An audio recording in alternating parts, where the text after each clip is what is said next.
स्वागत है बच्चों डियर सर जगदीश चैनल में। आज के क्लास में हम लोग पढ़ेंगे class 10th exercise number 3.5। 3.5 start करने से पहले इस चैप्टर के सभी एक्सरसाइज के जो प्लेलिस्ट है वह डिस्क्रिप्शन बॉक्स में है, आप वहां जाके अपने सारे क्वेश्चन को देख लीजिएगा। आप आसानी से समझिए। इसमें क्वेश्चन थोड़े प्रोसेस इसके लंबे हैं बट क्वेश्चन बहुत ईजी है। यदि आप चैनल पे नए हैं तो चैनल को सब्सक्राइब कर लीजिए, जिससे आने वाली वीडियो की नोटिफिकेशन आपको आसानी से मिलती रहे और आप अपनी स्टडी को कंटिन्यू कर सकें। चलिए शुरू करते हैं। इसमें सबसे पहला क्वेश्चन दिया है, which of the polynomial pairs of linear equation has unique solution, no solution and infinitely solution. मतलब कौन कौन से इसमें ऐसे पेयर दिए हैं लाइनियर इक्वेशन के। देखिए 1 2 3 4 क्वेश्चन पहले में दिया है जिसके नो सॉल्यूशन, एक भी सॉल्यूशन नहीं है, जिसके केवल एक ही सॉल्यूशन है और जिसके अनंत सॉल्यूशन है। तो मैंने बहुत Subscribe now and press the bell icon. Never miss an update. A2 is equal to B1 upon B2 not equal to C1 upon C2। देखिए मैंने बहुत सारे फार्मूला को लिया है, इसमें आप ध्यान से समझते जाइए। एक एक फार्मूला आप समझ लीजिए, फिर हम लोग एक्सरसाइज को स्टार्ट करेंगे। इसमें देखिए सबसे पहले फार्मूला हो गया, मैंने बताया।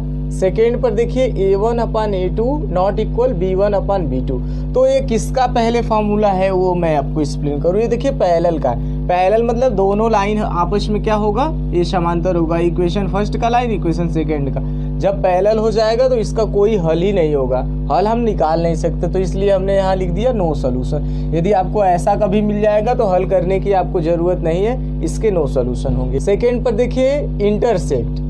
इंटरसेक्ट जब करता है यानी कि A1 upon A2 not equal to B1 upon B2, केवल वन सोल्यूशन होगा। x का वैल्यू केवल एक निकलेगा और y का वैल्यू भी केवल एक ही निकलेगा। अब देखिए थर्ड में दिया A1 अपन A2, सारे इसमें इक्वल हैं। जब सारे इक्वल होते हैं तो एक कोइंसिडेंट होता है। कोइंसिडेंट का मतलब होता है संपाती। जब संपाती हो जाता है तो इसके अनंत हल होते हैं, अनेक हल होते हैं। इसके बाद देखिए इसमें यूज होगा क्रॉस मल्टीप्लिकेशन फार्मूला।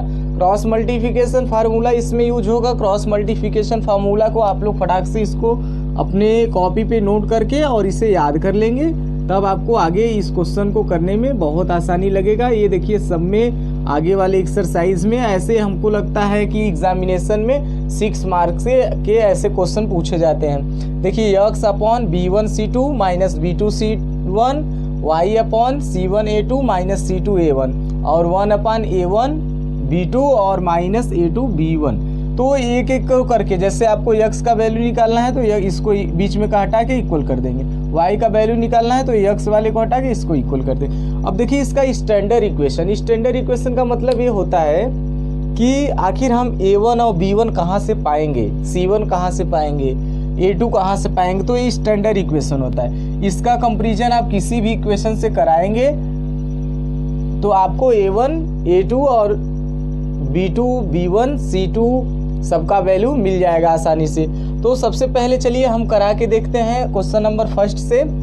देखिए अब चलिए बच्चों इसको हम लोग शुरू करते हैं हल करना। इक्वेशन नंबर देखिए फर्स्ट है। इक्वेशन नंबर फर्स्ट है, देखिए यहाँ से दिया है x माइनस 3y। ये देखिए इक्वल टू की इधर माइनस है तो इक्वल टू की इधर क्या हो जाएगा प्लस। अब ये इक्वेशन नंबर क्या हो गया फर्स्ट। इक्वेशन सेकंड में दिया है 3x माइनस 9y। ये देखिए सेम टू सेम इसको भी कर लेंगे, ये हो गया इक्वेशन नंबर 2। अब देखिए हमारा स्टैंडर्ड इक्वेशन दिया है, स्टैंडर्ड इक्वेशन से कंपैरिजन करेंगे। आप लिख देंगे स्टैंडर्ड इक्वेशन से कंपैरिजन करने पर तो A1 के प्लेस पर कितना आया, यहाँ से देख के बताइए 1, और B1 के प्लेस पर कितना आया देखिए माइनस 3, और C1 के प्लेस पर कितना आया 3। अब सेम टू सेम इसको करते हैं। A2 के प्लेस पर कितना आया 3 और B2 के प्लेस पर कितना आया यहाँ से माइनस 9 और C2 के प्लेस पर कितना आया 2। अब यहाँ पे देखिए मैंने फार्मूला आपको लिख के बताया है कि कब कैसे करेंगे तो हल रहेगा। सबसे पहले यहाँ हम चेक कर लेते हैं A1 अपॉन A2, बीच में साइन नहीं लगाते हैं। देखिए B1 अपॉन B2 और होता है C1 अपॉन C2। अब वैल्यू पहले रखते हैं, फिर पता हमको लग जाएगा कि कौन सा साइन लगेगा। A1 का वैल्यू देखिए 1, A2 का वैल्यू 3, B1 का वैल्यू -3 और यहाँ से -9 और यहाँ से हो गया 3 और ये 2। देखिए माइनस माइनस 3 1 जा 3, 3 3 जा 9, यानी कौन सा ये साइन लगेगा, इज इक्वल टू का है। हाँ, तो यहाँ से हमको मिला A1 upon A2 not equal to, नहीं, is equal to B1 upon B2। जब ऐसा मिल जाएगा तो यह क्या है, जब ऐसा मिलेगा तो इसके कोई भी सलूशन नहीं होंगे, यह पैरेलल होगा। क्या होगा, पैरेलल।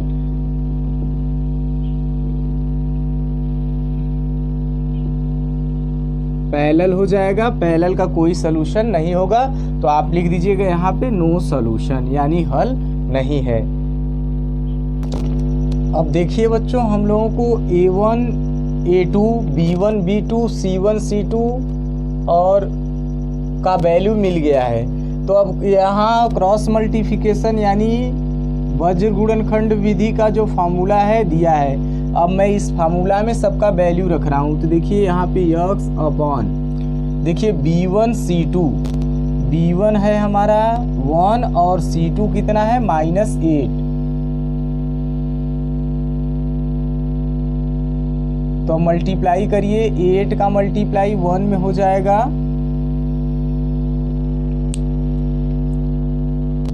B1 और C2, तो 8 का मल्टीप्लाई 1 में हो जाएगा -8। अब देखिए यहाँ से इसके बाद माइनस B2 C1, देखिए B2 कहाँ है, B2 2 है और C1 कितना है, देखिए कितना हो जाएगा -10। तो माइनस पहले से आ रहा है इसलिए मैंने ऐसे लगा लिया। इज इक्वल टू देखिए y अपॉन C1 A2, देखिए C1 का वैल्यू कितना दिया -5 और A2 का वैल्यू कितना दिया 3, तो 5 3 जा कितना हो गया -15। अब देखिए माइनस C2 का वैल्यू -8 और ये देखिए A2 जा 16 और यहाँ हो जाएगा -16। अब इसके बाद दिया है 1 अपॉन A1 का वैल्यू कितना दिया 2 और B2 का वैल्यू 2, यानी 2 2 जा कितना हो गया 4, माइनस A2 का वैल्यू कितना दिया 3 और B1 का 1, 3 1 जा 3। अब देखिए इसको सॉल्व करते हैं, x अपॉन, देखिए माइनस माइनस प्लस और 10 में से 8 जाएगा 2, इज इक्वल टू, ये देखिए माइनस माइनस प्लस और 16 में से 15 सब्ट्रैक्ट होगा 1 और यहाँ से देखिए 1/1। अगर आपको x का वैल्यू निकालना है तो x को और इसको इक्वल कर लेंगे। देखिए यहाँ से कर लेते हैं, x upon 2 is equal to 1/1, तो x इज इक्वल टू कितना आ गया 2। अगर आपको y का वैल्यू निकालना है तो इसको इक्वल कर लीजिए, y इज इक्वल टू कितना 1, यही हमारा क्या हो जाएगा answer, x is equal to 1, x is equal to 2 और y इज इक्वल टू 1। आप आसानी से कर लीजिएगा। इसी तरह से थर्ड इक्वेशन का कंपैरिजन करेंगे। तो देखिए थर्ड इक्वेशन का इस स्टैंडर्ड इक्वेशन से कंपैरिजन करेंगे तो हमारा मिलेगा A1 is equal to 3, B1 is equal to -5 और C1 इज इक्वल टू मिलेगा -20। देखिए C1 इस साइड है, ये इधर इस साइड है, तो इसको इधर लाएंगे तो माइनस हो जाएगा। और यहाँ से हमारा A2 इज इक्वल टू कितना मिलेगा 6 और B2 इज इक्वल टू -10 और यहाँ से C2 इज इक्वल टू -40। अब देखिए इसको जब सारा हम लिखेंगे तो देखिए हो जाएगा 3/6 -5/-10 -20/-40, यानी सबका 1/2 होगा। ये देखिए 1/2 ये कौन सा शो करेगा, ये देखिए सारा इक्वल है। जब सारा इक्वल हो जाएगा तो लिख देंगे आप देयर आर मेनी सॉल्यूशन। जब सारा इक्वल हो जाएगा तो बहुत सारे सॉल्यूशन होंगे। जब देखिए सारा इक्वल हो जाता है तो यह कोइंसिडेंट हो जाता है। कोइंसिडेंट का मतलब होता है संपाती। संपाती होने पर इसके अनेक हल होते हैं, बहुत सारे। ओके, इसी तरह इसी में क्वेश्चन नंबर 4 दिया है। देखिए इसका इक्वेशन है और इस स्टैंडर्ड इक्वेशन से हम कंपैरिजन करा के लिखते हैं। A1 इज इक्वल टू देखिए कितना आएगा 1, B1 इज इक्वल टू कितना आएगा -3 और ये देखिए C1 इज इक्वल टू कितना आएगा -7 और इसी तरह यहाँ से हमारा A2 इक्वल टू आ जाएगा 3, B2 इक्वल टू आ जाएगा -3 और देखिए यहाँ से C2 इक्वल टू आ जाएगा -15। अब यहाँ से कंपैरिजन करिए, देखिए सभी अलग अलग हैं। जब सभी अलग अलग होते हैं तो यहाँ पे हम लिख सकते हैं, देखिए 1/3 नॉट इक्वल टू -3/3, यानी कि A1/A2 not equal to B1/B2।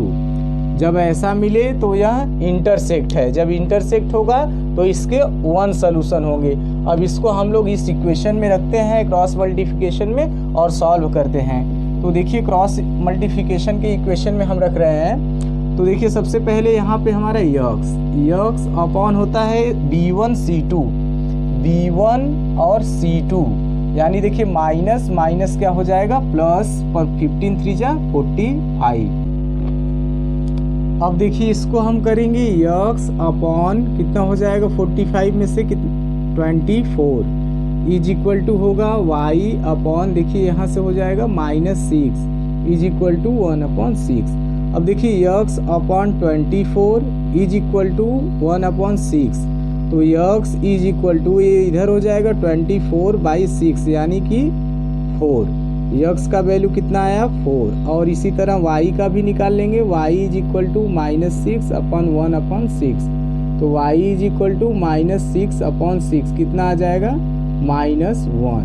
तो ये हमारा y का वैल्यू हो जाएगा, x का वैल्यू 4, y का वैल्यू -1। अब चलते हैं हम लोग नेक्स्ट क्वेश्चन में। देखिए बच्चों, हम लोगों को अगले क्वेश्चन में दिया है find the value of a and b। a और b का मान ज्ञात करो यदि जो दिया गया इक्वेशन है उसके इनफाइनाइट हल हो, यानी अनंत हल हो, मेनी हल हो। तो सबसे पहले यहाँ से स्टैंडर्ड इक्वेशन से कंपैरिजन करने के बाद आपको निकाल लेना रहेगा A1 A2 B1 B2 C1 C2 का वैल्यू। तो स्टैंडर्ड इक्वेशन देखिए होता है हमारा A1x plus B1y plus C1 is equal to 0, और दूसरा होता है A2x plus B2y plus C2 is equal to 0। ये होता है हमारा इक्वेशन। कंपैरिजन करिए यहाँ से, देखिए A1 इज इक्वल टू कितना हो गया हमारा 2, B1 इज इक्वल टू 3, यानी कि B2 इज इक्वल टू कितना हो जाएगा -7। अब देखिए यहाँ से A2 इज इक्वल टू हमारा निकल कर आएगा A माइनस B, और B2 इज इक्वल टू निकल के आएगा A प्लस B, और इसके बाद हमारा C2 निकल कर आएगा, C2 निकल कर हमारा आ जाएगा, यहाँ से देख के बताना है आपको ध्यान से, -3A प्लस B -2। ये देखिए हमारा हो जाएगा।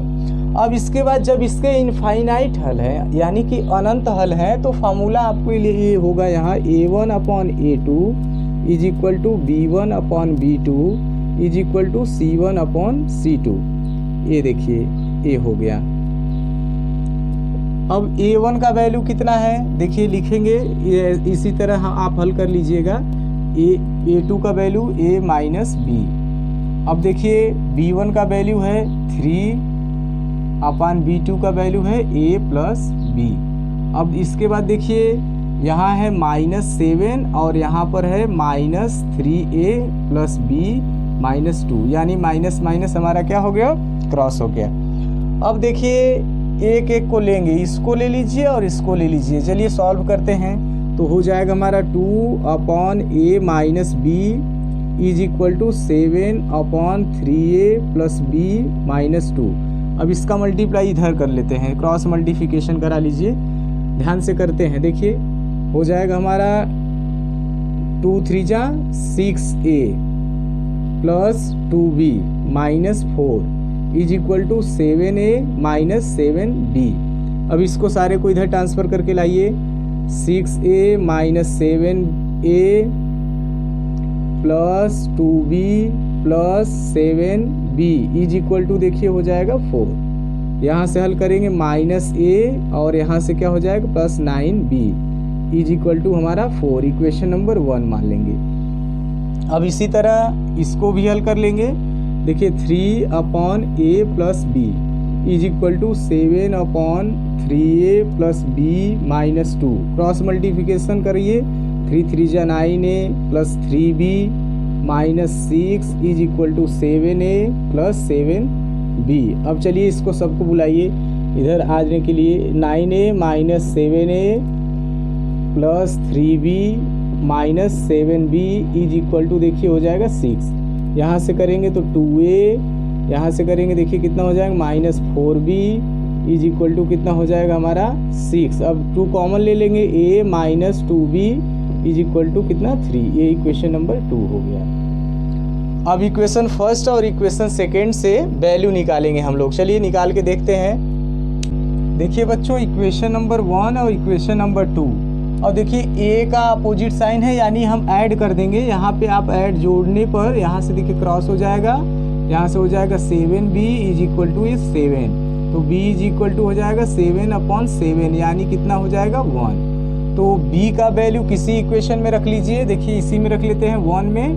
तो -a plus 9b is equal to 4 और b के जगह पे क्या रखना है 1। -a plus 9 multiply 1 is equal to 4। अब देखिए -a is equal to 4 minus 9 यानी कितना हो जाएगा -5। और a इज इक्वल टू कितना हो जाएगा 5। a का वैल्यू हमारा कितना आया 5 और b का वैल्यू कितना आया 1। आप कर लीजिएगा आसानी से। क्वेश्चन नंबर 2 का सेकंड दिया है कि find the value of k if equation have no solution. इस इक्वेशन का कोई यदि हल ना हो तो आप k का वैल्यू फाइंड कीजिए। देखिए सबसे पहले यहाँ स्टैंडर्ड इक्वेशन से कंपैरिजन करने के बाद a1 का वैल्यू और b1 का वैल्यू और c1 का वैल्यू और इसी तरह a2 सबका वैल्यू निकालेंगे। देखिए a1 का वैल्यू कितना हो जाएगा हमारा 3, b1 का वैल्यू 1 और c1 का वैल्यू कितना -1। अब देखिए यहाँ से a2 का वैल्यू क्या होता है, a2 का वैल्यू निकालेंगे, यहाँ से होगा 2k माइनस 1 और यहाँ से हम b2 का वैल्यू निकालेंगे तो हो जाएगा k माइनस 1 और यहाँ से c2 का जब वैल्यू निकलेगा तो हो जाएगा 2k प्लस 1। अब इतना होने के बाद जब हम लोग इसका फार्मूला लिखेंगे, जब नो सोल्यूशन का फार्मूला होता है a1/a2 is equal to b1/b2। ये फार्मूला होता है नो सोल्यूशन का। अब इसके प्लेस पर सबका वैल्यू रखेंगे।